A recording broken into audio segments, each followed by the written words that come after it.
ये कहानी है धनपुर गांव की, जहां मोहन नाम का एक किसान रहता था। जमीन बंजर थी, घर में अनाज नहीं था, लेकिन हिम्मत बाकी थी।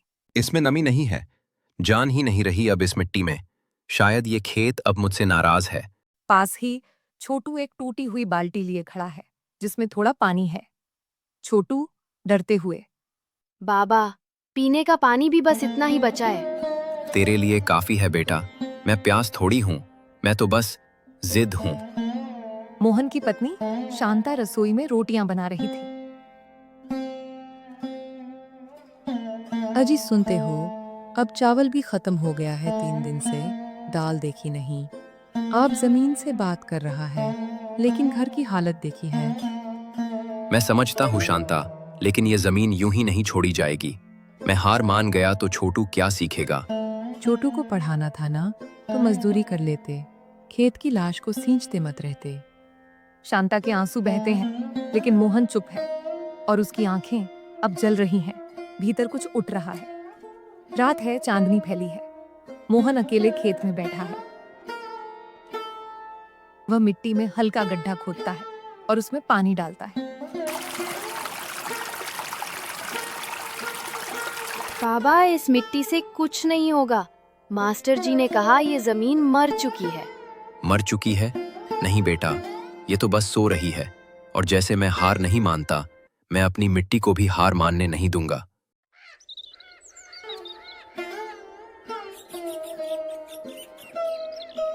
चौपाल में कुछ लोग बैठे हैं, काका, हरिराम और पप्पू। अरे, मोहन फिर से बंजर जमीन में पानी डाल रहा है। लगता है दिमाग फिर गया है। उसे कोई समझाओ, मेहनत की भी हद होती है। कभी खेत को कंघी करता है, कभी मिट्टी को चूमता है। और उसका बेटा छोटू, वो तो दिन भर वहीं खेत में रहता है, भूखा प्यासा। पीछे से मोहन आता है, उनके पास खड़ा होता है, शांत स्वर में बोलता है। तुम्हें मेरी मेहनत पागलपन लगती है, लेकिन एक दिन यही पगला किसान इस गांव को हरा कर देगा।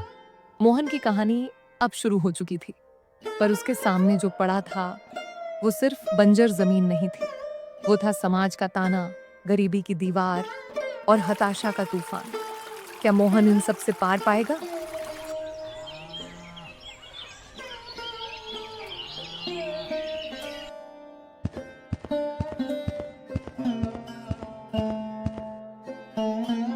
अजी सुनते हो, आप कब तक इस मिट्टी से आस लगाए बैठेंगे? रात भर सोए नहीं। आंखें देखिए जरा अपनी। भाग्यवान, जब आंखों में सपना हो तो नींद अपने आप रूठ जाती है। और जब पेट में अनाज न हो तो हिम्मत भी ठहर जाती है। मैं समझती हूँ आपका दर्द, लेकिन छोटू को देखिए, बुखार में तप रहा है। तू ठीक हो जाएगा बेटा, बस थोड़ा और इंतजार। ये जमीन जब जिंदा होगी तो सब बदल जाएगा। मोहन कुछ खाद और सूखे पत्ते लाने जंगल जा रहा है, थका हुआ है। रास्ते में उसे एक पीपल के पेड़ के नीचे बैठा एक वृद्ध साधु दिखता है। सफेद दाढ़ी, लकड़ी की छड़ी, आंखों में गहराई। ठहरो पुत्र, कहाँ जा रहे हो इस तपती धूप में? महाराज, खाद लाने जा रहा हूँ। मेरी जमीन सूखी है, लेकिन मैं हार नहीं मानूंगा। तू किसान है, और किसान तब तक गरीब नहीं होता जब तक वो उम्मीद से अमीर होता है। आप ठीक कहते हैं, लेकिन ये मिट्टी बार बार मुझसे सब छीन लेती है।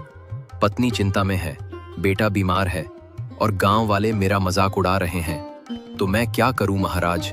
तो सुन, तू बंजर जमीन को सींच रहा है, लेकिन खुद को भी सींचना होगा। मिट्टी तभी जागती है जब किसान भीतर से जिंदा होता है। हर सुबह सूरज से पहले खेत में जाओ, रात को चुपचाप मिट्टी से बातें करो। बीज बोने से पहले विश्वास बो, क्योंकि जिस खेत में किसान की सच्ची सांसें मिलें, वहां हरियाली जरूर लौटती है। कभी कोई अनजाना व्यक्ति हमें खुद से मिलवा देता है। मोहन अब सिर्फ खेत नहीं, खुद को भी उपजाऊ बनाने निकला था। अजी सुनते हो, आज बहुत थक गए लगते हैं। कहाँ गए थे? भाग्यवान, आज किसी ने मुझसे कहा कि बंजर जमीन से पहले सोच को सींचना होता है। मैंने वादा किया है उस मिट्टी से, अब हम दोनों मिलकर जिएंगे। मैं नहीं जानती मिट्टी जिंदा होती है या नहीं, लेकिन मैं देख सकती हूँ कि आप फिर से जीने लगे हैं। मोहन शांता की तरफ देखता है और पहली बार आंखों में हल्की चमक होती है।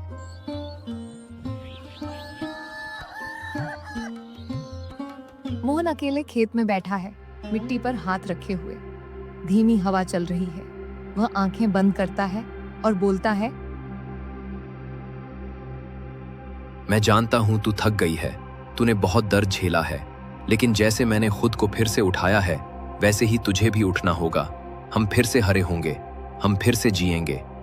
अगले दिन सूरज, भाग्यवान की चिंता, छोटू का बुखार, सब मिट्टी में मिल जाएगा एक दिन।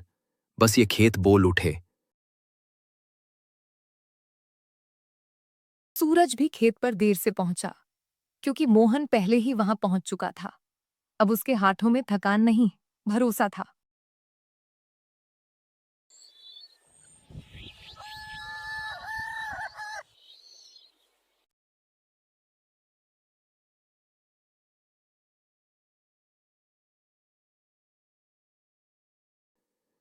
भाग्यवान, आज मिट्टी थोड़ी नम सी लगी, जैसे मुस्कुरा रही थी।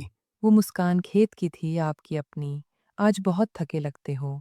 थकान तब लगती है भाग्यवान, जब इंसान उम्मीद छोड़ दे, और मैंने तो अब उससे दोस्ती कर ली है। अरे, मोहन फिर सुबह 4 बजे खेत चला गया। ये आदमी तो मिट्टी के साथ शादी कर लेगा। मोहन पास से गुजरता है, सबकी बातें सुनता है, लेकिन मुस्कुराकर आगे बढ़ जाता है। जिसे लोग पागल कहते हैं, कभी कभी वही इतिहास लिखता है। धीरे धीरे खेत में छोटे छोटे अंकुर उगने लगते हैं। मोहन देखता है, हाथ जोड़ता है, आंखें भीग जाती हैं। धन्य है तू, मैंने तुझसे ही लड़ाई की थी, और तूने ही मुझे माफ कर दिया। बा देखो, हरा हरा आ रहा है। उस दिन खेत नहीं, मोहन का मन हरा हुआ था। ये पहली फसल थी, मेहनत की, विश्वास की।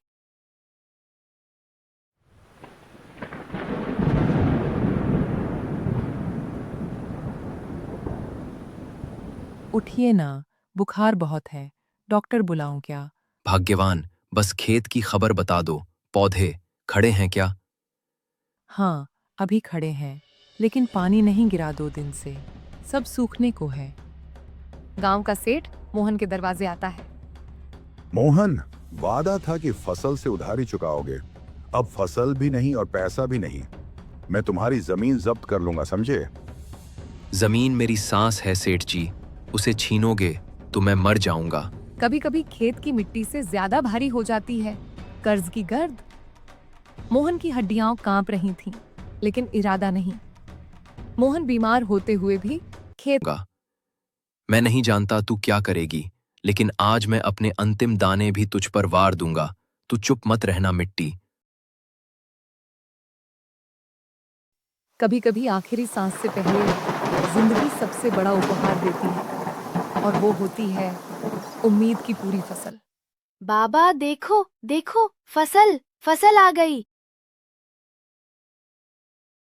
तूने मेरी बात सुन ली, तूने मुझे बचा लिया। ये सिर्फ खेत की कहानी नहीं थी, ये उस इंसान की कहानी थी जो मिट्टी से लड़ा, और अंत में उसी मिट्टी ने उसे अमर कर दिया।